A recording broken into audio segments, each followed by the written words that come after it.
Greetings all. It's Friday, September the 2nd. And as promised, it's time I offered my insights about basic American ideals. You all remember my video about when I found this book. Now it's time to offer my insights as I have studied it. So, the first thing I want to do is I'd like to read you a little bit from Washington's farewell address, because it states quite a bit in there.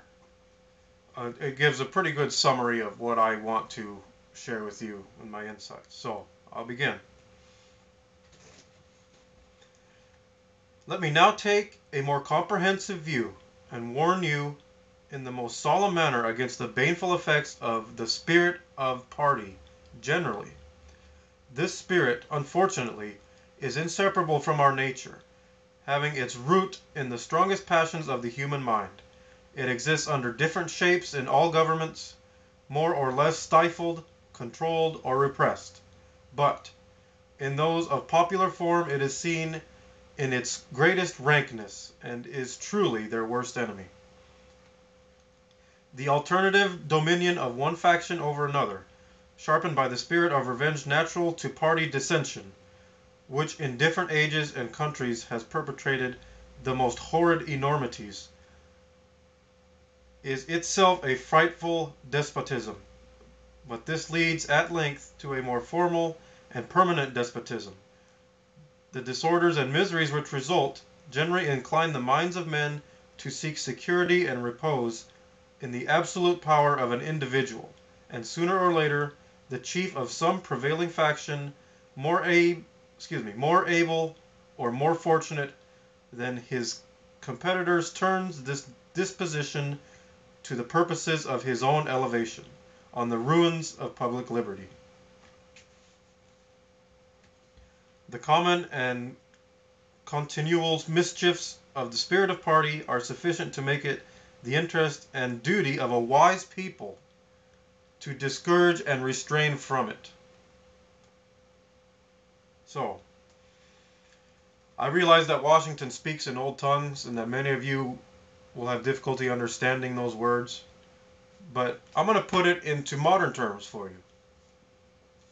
Basically, what Washington was saying is that the people need to be wary of the government, and they need to be wary of the spirit of party, just as he said.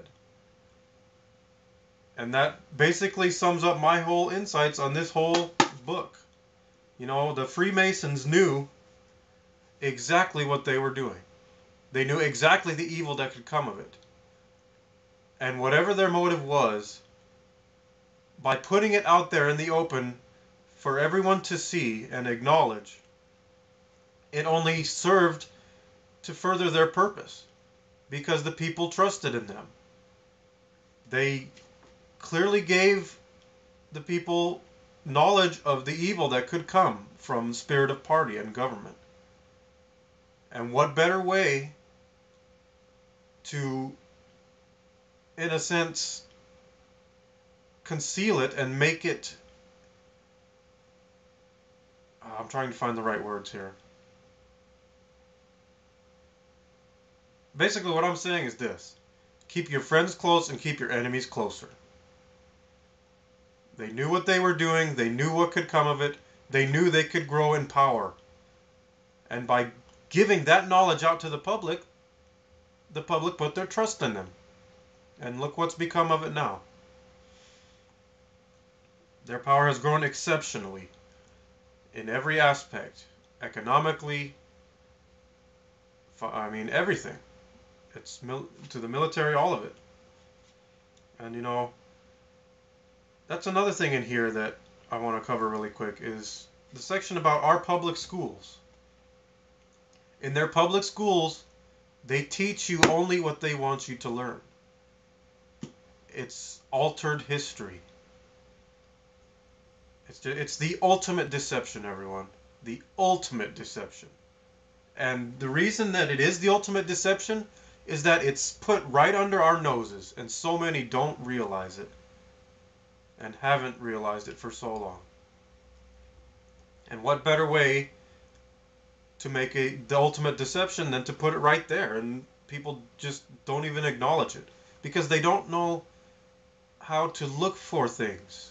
Like I said yesterday, until you have the know-how and the tools of observation, you'll never see what really is happening here. It's the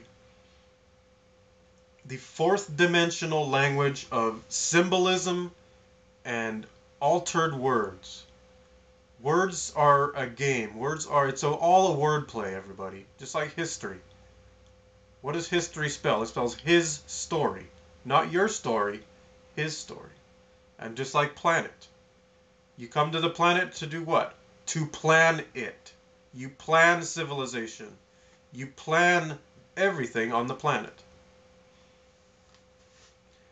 So, when you're looking at words, look more closely at the words, Look what else the word could stand for. Because, language is another deception. The serpent, the pen, written language. As I said yesterday, it seems to be becoming more and more of an inferior means of communication. And that ties right in with the ultimate deception. Give the people written language and suppress their natural ability to communicate, which is telepathically. And so, the last thing I want to cover that was in this book, I might do another video on this book and show you some more intricate details that, caught my attention.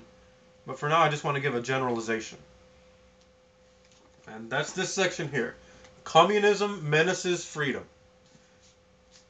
Of course, the forefathers were against communism, but look what's become of it now. The wealthiest country on the planet is what? China. And what is China? They're commies. Russia is commies. Communism. And they say it menaces freedom. And that may have been true 50, 60, 70 years ago, but nowadays, I don't think that communism menaces freedom on the scale that it did then. Communism has changed. Do I think that it's the proper way to build a society? Absolutely not. But I think a lot of aspects of it are misunderstood. And in this book, they talk about Karl Marx and Stalin and Lenin and all those guys, and they demonize them. And Hitler too, I often think that a lot of these factions were misunderstood because you only see the perspective of the United States government. We are only schooled in the public schools of the United States government. Most of us. My ex-boss was a Korean gentleman. He was very wealthy. And we got on the topic of 9/11 one day. And he was very defensive about, George W. Bush and his decision to invade Iraq. He said, the people, they're just trying to defend themselves. They're just trying to become a superpower like the United States. Why? So they have some kind of influence and control. And that leads back to the whole control thing.